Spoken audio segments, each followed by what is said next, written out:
নমস্কার বন্ধুরা, আমি আজ আবার চলে এসেছি রানার কাছে আমার ট্যাটুটা রিফিলিং করানোর জন্য। আর ট্যাটুর ওপরে আর একটা ডিজাইন হবে সেটা করার জন্য। রানা অলরেডি ট্যাটু করা শুরু করে দিয়েছে। আর খুব পেন হচ্ছে যেহেতু রিফিল হচ্ছে, তো কিছু করার নেই, সহ্য করতেই হবে।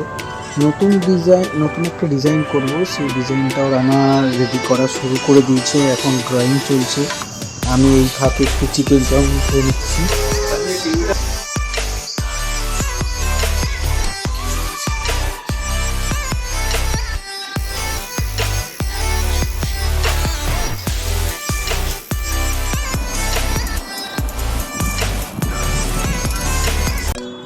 বন্ধুরা, শেষমেশ আজকে আমার ট্যাটুর কাজটা শেষ হতে চলেছে।